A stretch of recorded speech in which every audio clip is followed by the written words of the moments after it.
Bonjour à tous et bienvenue à cette session. Nous vivons dans un monde où la donnée est partout, sous différentes formes. Si vous regardez autour de vous, que ce soit ici, dans votre travail, chez vous, vous voyez la donnée partout. On est dans un monde connecté. Et pour que la donnée soit mieux exploitée, elle doit être dans son contexte, qu'il soit physique ou digital. Et c'est-à-dire le contexte de la réalité qu'elle représente, qu'elle soit spatiale, temporelle ou encore comportementale. Je suis Shafia Awissi, je suis directrice d'équipe Azure IoT Engineering à Redmond, basée aux États-Unis. Et aujourd'hui, avec mon collègue Arnaud Fontaine de Microsoft et Nadia Hospital de notre partenaire Cosmotech, nous allons parler des nouveaux paradigmes de création de solutions d'entreprise en utilisant les nouvelles technologies telles que le digital twin ou la réalité mixte ou encore la simulation. Ça commence par l'intelligent edge et l'intelligent cloud. On voit de plus en plus de solutions qui s'exécutent à la fois sur le edge et le cloud en harmonie ou encore d'une manière où l'intelligence bouge au final entre ces deux. Et ces solutions sont devenues possibles grâce aux nouvelles innovations technologiques comme l'intelligence artificielle, l'Internet des objets, mais encore, l'une des utilisations les plus intéressantes de l'Intelligent Edge et l'Intelligent Cloud, c'est le Digital Twin. En effet, le Digital Twin crée le bridge entre le monde réel et le monde digital, entre l'Intelligent Edge et l'Intelligent Cloud. Et grâce à ce bridge, on est capable finalement de tirer profit de la capacité virtuellement infinie du cloud, qui est couplée de l'autre côté des données qui sont opérationnelles, comportementales, générées par des objets de plus en plus nombreux, de plus en plus intelligents, qui se retrouvent à l'edge de votre réseau. Mais que peut-on faire avec un digital twin ? La toute première chose, c'est de pouvoir modéliser les choses les plus importantes pour votre business. À savoir, on peut modéliser les espaces, on peut modéliser les personnes, on peut modéliser les process business ainsi que les interactions. C'est-à-dire qu'aujourd'hui, avec le Digital Twin, on peut modéliser des usines, on peut modéliser des villes entières, des magasins, ainsi de suite. Et une fois modélisé, la première chose à faire, en fait, c'est de ramener ce digital twin à la vie en le synchronisant, donc en synchronisant la copie digitale avec le monde réel pour que la donnée, finalement, va se transférer dans les deux sens d'une manière bidirectionnelle. Et l'une des premières applications, les premières valeurs qu'on peut en tirer, c'est de pouvoir superviser l'environnement physique, d'avoir des insights sur son état actuel. Et l'autre partie, c'est de pouvoir finalement aussi tracer l'évolution de cet environnement et de garder l'historique de cette évolution. Et une fois on a cet historique, on peut appliquer des techniques d'analyse avancées pour mieux comprendre notre environnement, mais aussi pour détecter des anomalies. Par exemple, si votre environnement, s'il y a un incident sur un asset assez complexe, grâce au Digital Twin, on est non seulement capable de faire une root cause analysis, mais aussi de comprendre l'état de cet asset ainsi que les interactions qu'il a avec son environnement, mais aussi les autres entités avec lesquelles le Digital Twin ou l'asset a des relations. Plus important encore, on peut prédire des états futurs. C'est-à-dire on peut détecter à l'avance quand est-ce qu'un élément va tomber en panne et organiser sa maintenance avant que ça arrive. Ou bien si on est dans un immeuble ou dans une factory ou même dans un magasin, on est capable de détecter à l'avance ou de prédire plutôt à l'avance la capacité, quand est-ce que cet espace va être à capacité. Et donc, prendre des actions et des décisions en fonction de cela.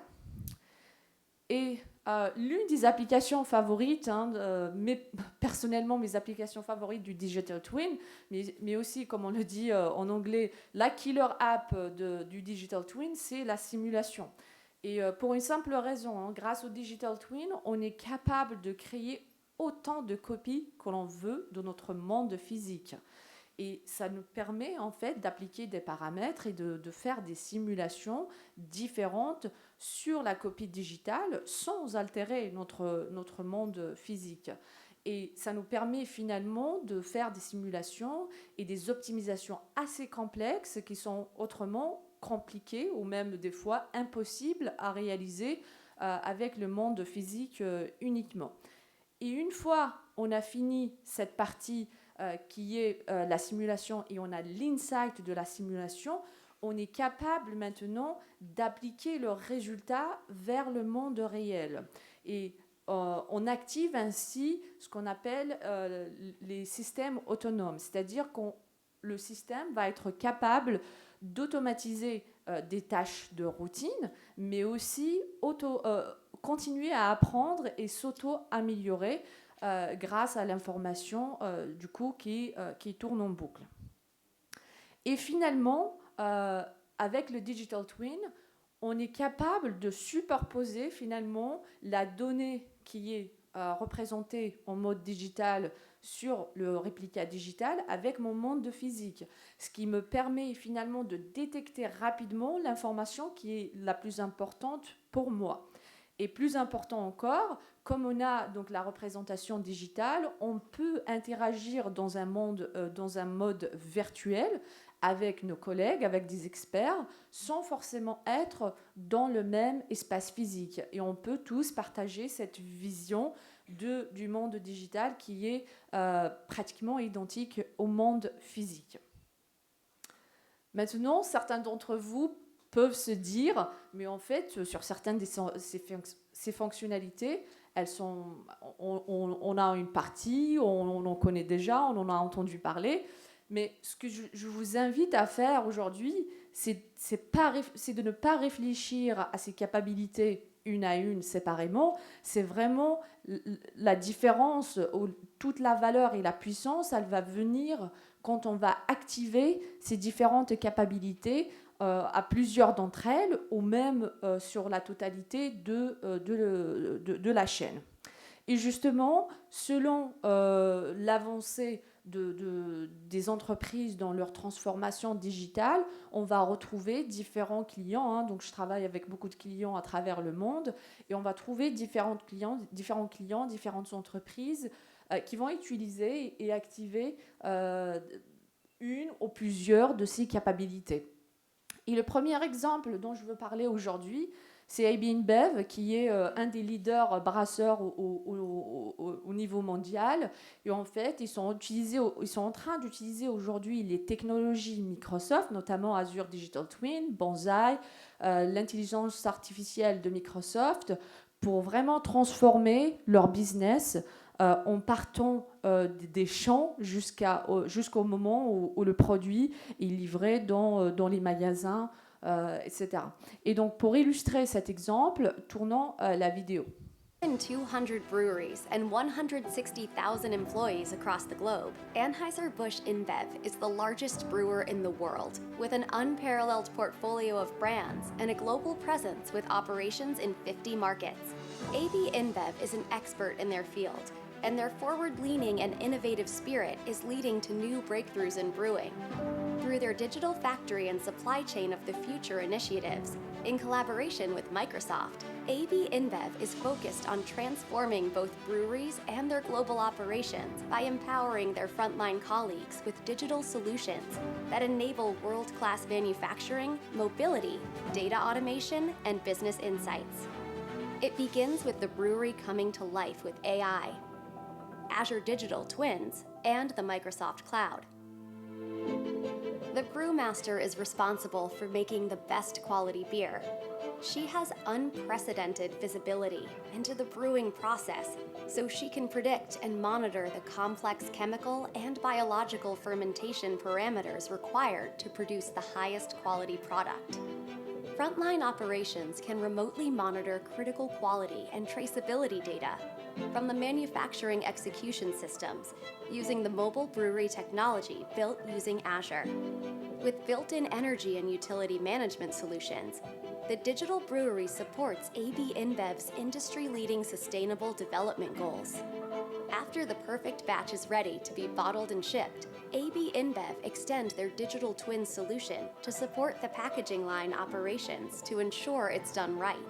These can plans are adopting Azure AI and Microsoft Project Bonsai's deep reinforcement learning to deliver line balancing optimization that detects and automatically compensates for bottlenecks in the complex can manufacturing operations.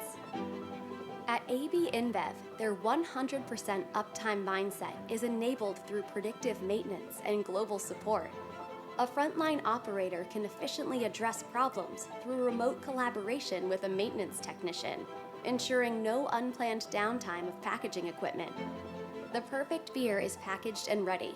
The digital technologies of the AB InBev supply chain of the future minimizes carbon footprint while making sure the right beer gets to the right customer at the right time. This beer's journey is complete, and AB InBev and Microsoft are taking bold steps into the future.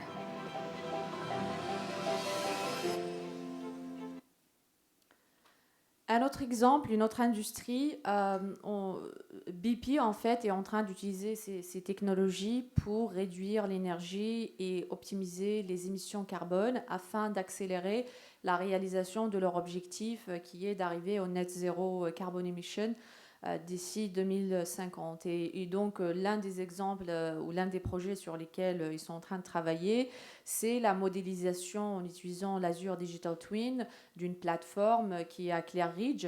Et donc, cette plateforme, elle est aussi grande qu'une ville avec des assets très complexes. Et ils utilisent donc les technologies Microsoft afin de détecter et rapidement voir l'impact de n'importe quelle action sur les émissions carbone, mais aussi de mieux planifier la maintenance de leurs assets, comme je disais, qui sont assez chers et complexes, toujours en prenant en compte la production de l'énergie, mais aussi les émissions carbone. Un autre exemple, c'est le groupe Bimbo, qui est une multinationale mexicaine qui a plus de 196 boulangeries à travers 30 pays et un réseau de distribution aussi assez complexe, contenant plus de 57 000 routes. Et donc le groupe Bimbo aussi est en train d'utiliser le Digital Twin couplé avec l'IoT industriel afin non seulement de connecter, mais aussi modéliser donc leur boulangerie, les lignes de production, les plateformes de distribution, ainsi que leur réseau logistique et de transport. Et ce, pour mieux gagner en visibilité sur la totalité de leur chaîne de valeur, mais aussi pour pouvoir tracer leurs produits, qui est aussi un challenge assez complexe. Et d'autre partie, sur les productions, sur les lignes de production, ils sont aussi en train de calculer finalement l'efficacité de leurs lignes de production, mais aussi regarder de près l'utilisation de l'eau, de l'énergie, afin de minimiser le gaspillage. Et donc, à travers d'autres industries, on a d'autres clients et partenaires qui sont déjà en train de tirer profit, comme je disais, de ces capacités à différents niveaux. Donc, en partant de Brookfield, qui utilise l'Azure Digital Twin pour optimiser l'utilisation des tours à New York, en allant à Aika, qui est dans les pays nordiques, qui utilise ces technologies pour modéliser les magasins intelligents, encore Total Energy, qui a travaillé avec notre partenaire Ansys pour utiliser de la simulation physique afin d'optimiser le blending du fuel, ou encore Bosch qui les utilise pour la gestion de l'énergie et l'optimisation de l'énergie. Donc, si on se pose la question, qu'est-ce qu'ils ont tous, ces clients ou ces cas d'usage en commun? C'est qu'à leur cœur ou au cœur de la solution, on va trouver Azure Digital Twins, qui finalement est le composant ou la technologie qui va leur permettre de modéliser leur environnement et grâce au DTDL, hein, donc, qui est notre langage de modélisation, mais aussi offrir finalement un environnement live qui est toujours synchronisé avec le monde réel et collecter les données qui vont venir de différents systèmes, que ce soit, donc, comme je disais, les données opérationnelles qui vont venir de l'IoT, mais aussi des données business qui vont venir des systèmes de maintenance ou d'autres systèmes qui sont importants. Et donc cette modélisation, elle représente finalement la dimension espace. Et puis, cette donnée, comme on parlait tout à l'heure du pouvoir l'historiser, d'avoir de l'historique, elle nous permet aussi d'avoir cette dimension temporelle qui va nous permettre d'avoir des analyses, que ce soit sur ce qui s'est passé, mais comme je disais aussi, regarder le futur. Et chez Microsoft, nous, toujours, on se base beaucoup sur notre écosystème de partenaires, donc sur le Digital Twin, sur l'Azure Digital Twin. On est fiers d'avoir un écosystème de partenaires qui est assez riche. Et notamment aujourd'hui, on va entendre de la part de Nadia comment ils utilisent nos technologies pour offrir encore plus de valeur à nos clients. Et sans plus tarder, j'invite mon collègue Arnaud pour qu'il nous montre avec un exemple concret comment on peut utiliser Azure Digital Twin pour modéliser, donc en l'occurrence ici c'est une wind farm. Donc Arnaud, tu nous montres la démo? Avec plaisir. Alors avant d'en arriver à la démo, je voulais peut-être prendre 2-3 minutes pour vous présenter peut-être concrètement ce que Azure Digital Twin peut apporter sur le type d'application que vous avez vu en vidéo, que ce soit ABI InBev ou d'autres. Alors pour l'exemple WindFarm, peut-être que vous avez tous regardé de près ou de loin le fonctionnement, la manière dont on gère une éolienne. Alors peut-être que certains s'imaginent qu'une éolienne, ça fonctionne comme un interrupteur, on l'allume, on l'éteint. En réalité, je vous ai donné un petit diagramme parce que c'est à la base de la complexité de la modélisation, de la performance en fait d'une éolienne. En fonction du vent, quelle est la quantité d'énergie en fait que produit une éolienne. Et la complexité avec quand on va commencer à s'attaquer à modéliser ce type d'assets dans Azure Digital Twin, ça va être de définir les bons paramètres et le comportement ensuite qu'on va associer à la télémétrie qui remonte de cet asset.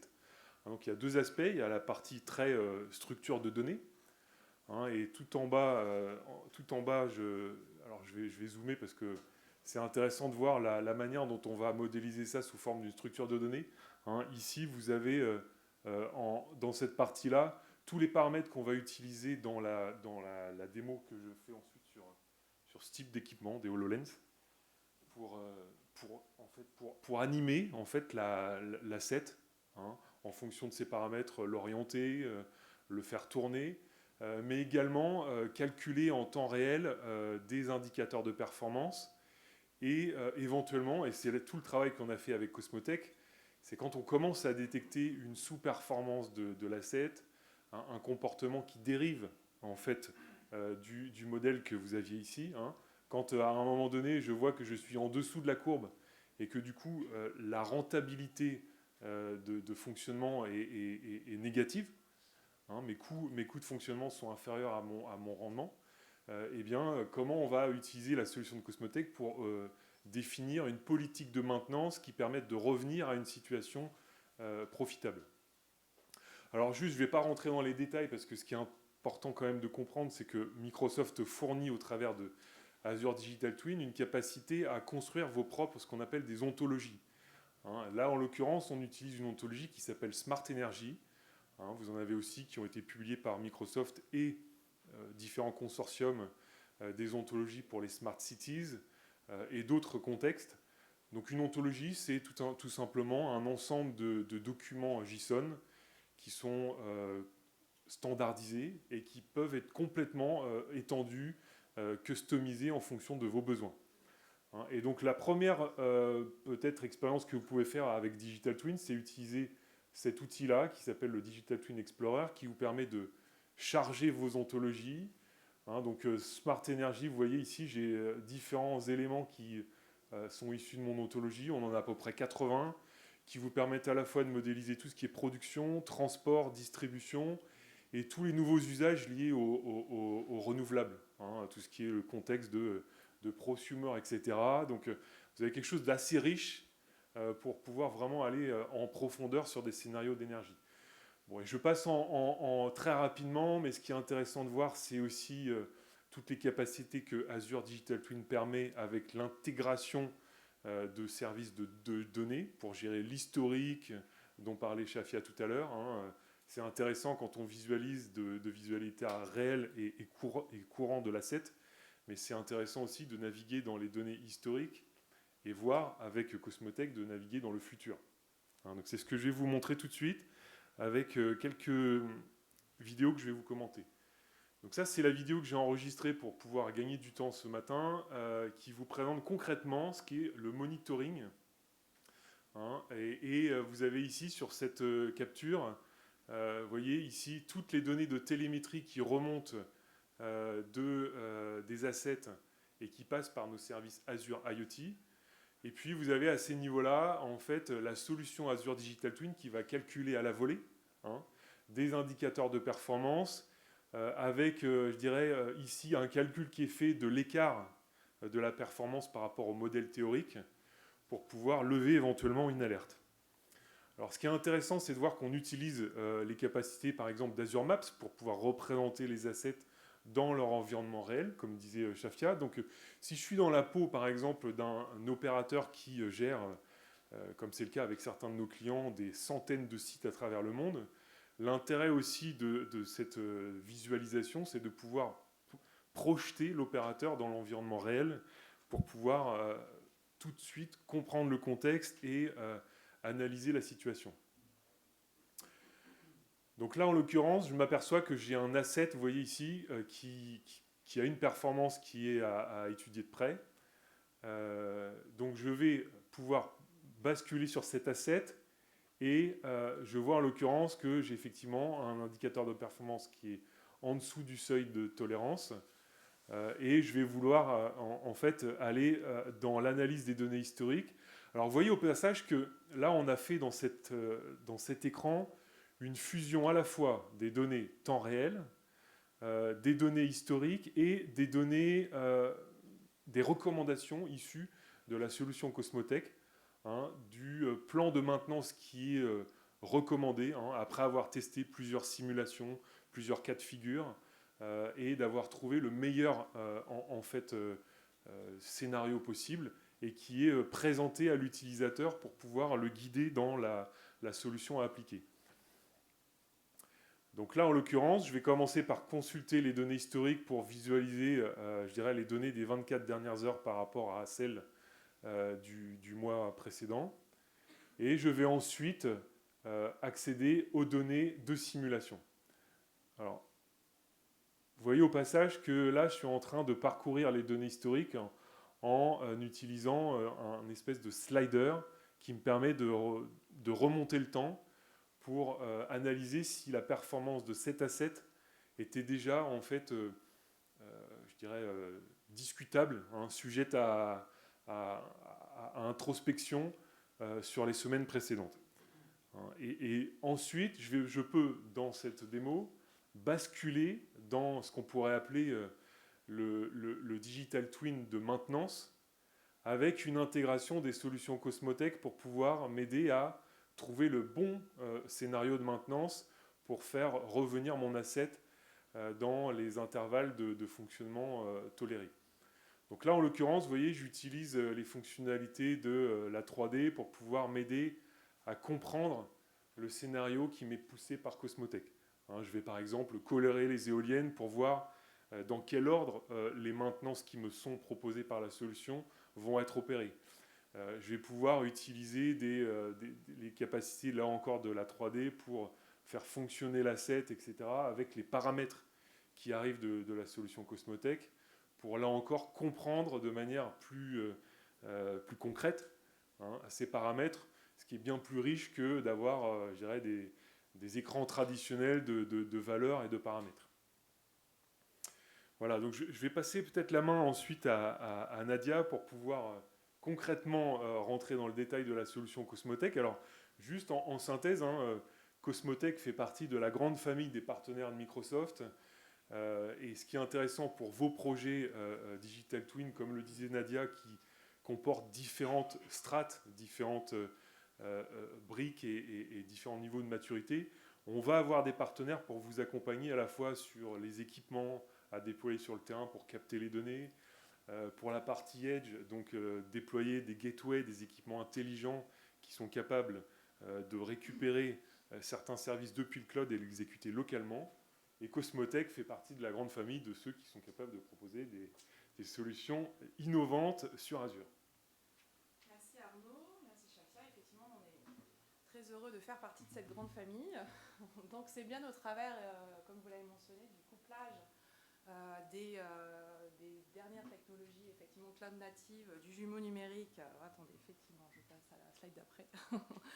Donc au niveau du couplage, c'est bien au travers de la combinaison des technologies cloud natives du jumeau numérique, des approches d'intelligence artificielle et des approches par simulation que l'ensemble des grands comptes industriels vont être à même aujourd'hui d'accélérer leur transformation digitale et de tirer pleinement la valeur des technologies IoT et des technologies Digital Twin.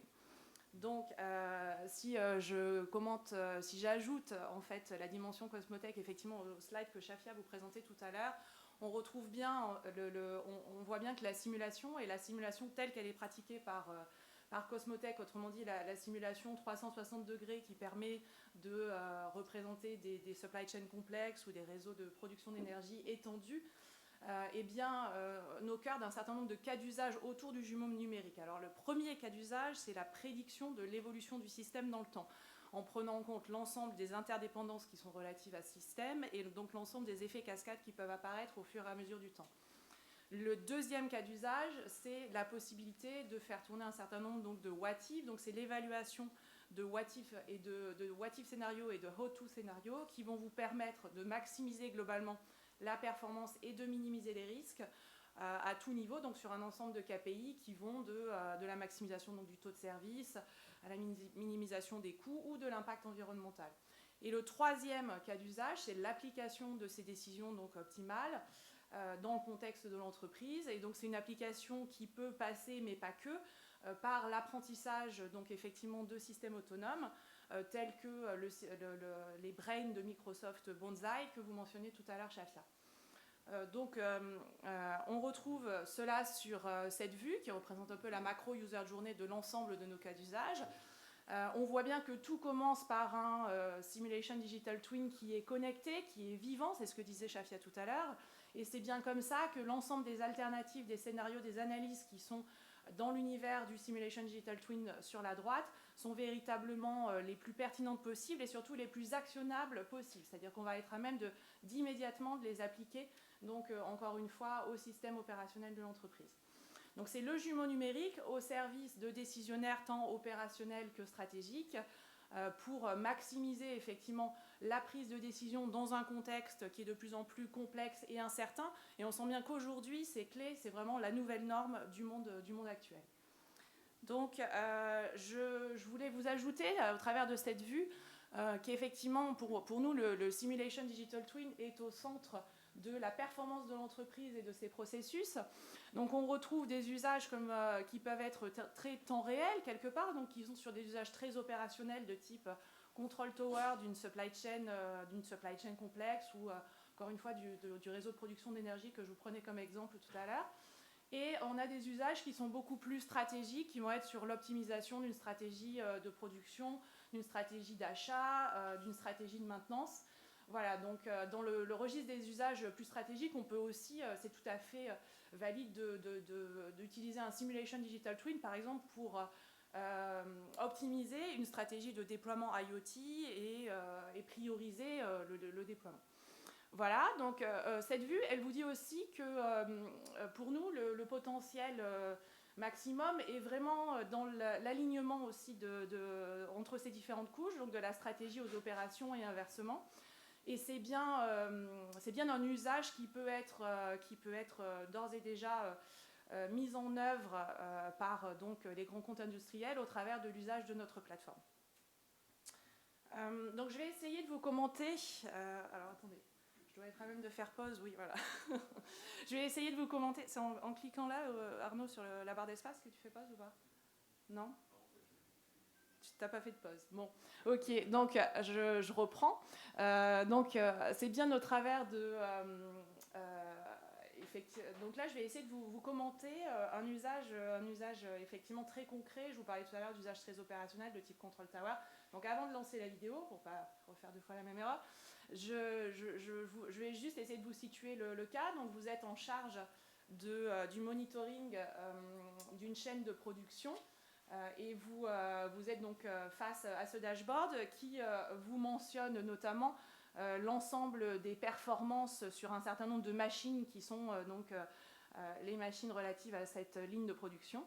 Et donc vous observez la performance de ces machines qui va se dégrader au fur et à mesure. Enfin, il y a notamment un point qui se dégrade, donc une performance machine qui se dégrade au fur et à mesure du temps. Et donc, si je reclique en espérant que ça fonctionne. Hop, hop, hop. Non. Alors attendez, je réessaye. Vous me donnez une seconde? Hop. Voilà, donc on voit la performance qui se dégrade. Et donc, on va être à même, au travers des capacités uniques de notre plateforme, d'observer ce qui va se passer dans 8 heures au niveau du taux de production final sur l'ensemble de cette usine. Et on voit que ça tombe en dessous d'un threshold et j'ai donc une alerte qui se déclenche en dessous du threshold que j'ai défini. En parallèle, j'ai des scénarios de rémédiation qui ont été automatiquement lancés, qui avaient été définis en avance. Il y en a un qui est relatif à des ressources humaines complémentaires, donc qui vont venir compenser la performance qui se dégrade, et un autre qui est relatif à une action de maintenance qui va se jouer 3 heures donc après. Et là, on voit des KPI qui reflètent bien donc l'évaluation holistique sur l'ensemble des KPI business clés, donc qu'ils soient de coûts ou de revenus. Donc là, sur cette vue, on a l'historique puis le futur avec le scénario alternatif qui m'intéresse en particulier, qui est donc le scénario de maintenance, là, où je vois 3 heures après en fait une pause pour réaliser cette opération de maintenance, puis un taux de service qui remonte à son maximum. Voilà, donc c'est le scénario que je vais valider parce qu'il maximise les KPI business qui m'intéressent particulièrement et c'est le plus valide à long terme. Donc voilà, donc c'est ce scénario de maintenance que je vais activer et j'ai donc de manière automatique également une notification qui est adressée à l'équipe de maintenance pour venir intervenir. Voilà. Donc pour conclure, je souhaite simplement vous mentionner que pour nous, voilà, l'usage de la plateforme, notre offre a été designée pour démocratiser les usages de la simulation et être à même d'opérer donc ce monitoring avancé, ces capacités de prédiction et de prescription que je viens de vous décrire dans des horizons de temps qui vont donc du temps réel à des planifications stratégiques plus amont. Donc l'objectif, c'est bien d'être à même en 12 semaines, d'avoir une première création de valeur opérationnelle, puis de travailler sur cette base de manière itérative et collaborative pour tirer pleinement la valeur de la Simulation Digital Twin Platform au fur et à mesure des mois. Voilà, donc la simulation à 360 au cœur du Metaverse, et le Metaverse, Shafia va vous en parler davantage. Merci Nadia. Du coup, je suis obligée de poser la question, qui a déjà entendu parler du métavers? Pas mal de monde. Très bien. Donc, quand on parle du métavers chez Microsoft, ou globalement, pour nous, c'est vraiment les applications du métavers, c'est la culmination de l'Intelligent Cloud et le Intelligent Edge, comme j'en ai parlé tout au début. Et au cœur de ces applications métavers se trouve la donnée qui est représentée sous forme de jumeaux numériques ou digital twin. Et selon le domaine dans lequel on se retrouve, on peut parler de différents types de métavers. Il y a donc le métavers consumer, le métavers enterprise et le métavers industriel.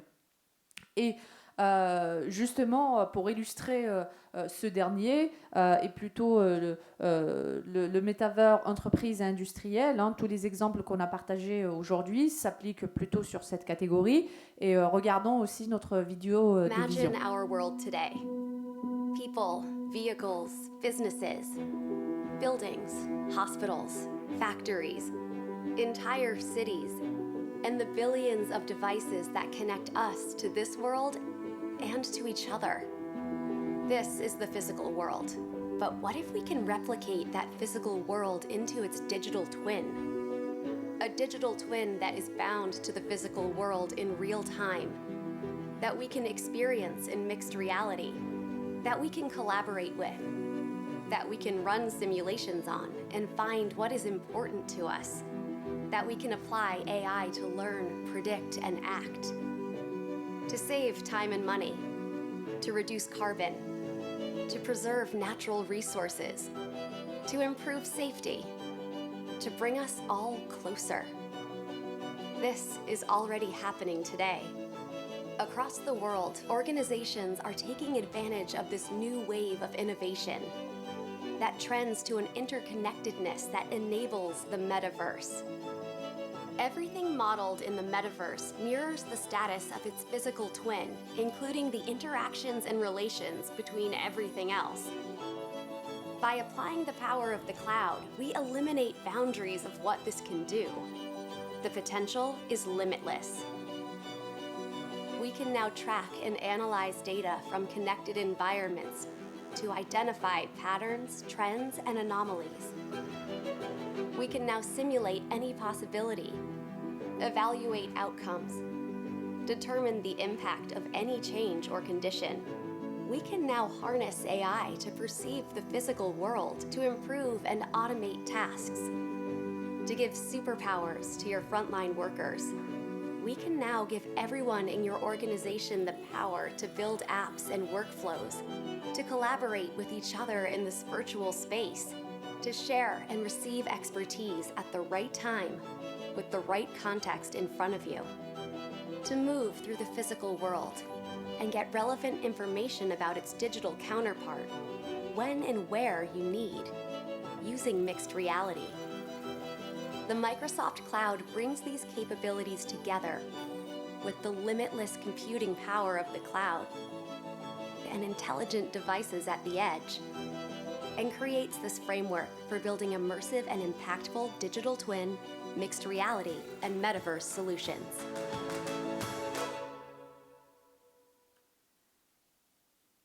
Nous avons parlé au début de cette session des différentes capabilities activées par le Digital Twin. En réalité, ces capabilités, elles dépassent ou elles vont au-delà du Digital Twin en tant que tel. Et au sein de Microsoft, aujourd'hui, nous sommes en train de créer les différentes couches d'une plateforme qui vont vous permettre de créer des applications du métavers. Et ces applications, quand on parle de ces applications, on parle en fait de deux choses. On parle d'une nouvelle plateforme qui va activer ces applications, mais aussi un nouveau mode, une nouvelle façon de créer ces applications. Et Satya Nadella a fait le parallèle un peu avec le web. On parlait du web et des applications web pendant les années 90. Quand on regarde cette couche en fait d'applications ou de services fournis par Microsoft pour activer les applications Metaverse, chacune de ces couches ou de ces services, quand on regarde séparément, hein, en parlant de l'Azure IoT pour la connectivité ou l'Azure Digital Twin pour créer les réplicas digitales, en passant par l'AI, encore le Microsoft Mesh pour la réalité mixte, en arrivant aux applications SaaS, hein, comme le Dynamics 365 Connected Space qui a été annoncé à Ignite la semaine dernière. Chacune de ces couches ou de ces services séparément est extrêmement puissant. Mais en réalité, toute la valeur où là, on va activer encore plus d'opportunités et y aller, c'est quand ces services sont utilisés ensemble. Et comme je disais tout à l'heure, selon la maturité ou votre avancement ou l'avancement de vos clients dans leur journée de transformation digitale, vous pouvez commencer à réaliser de la valeur en utilisant une partie de cette application.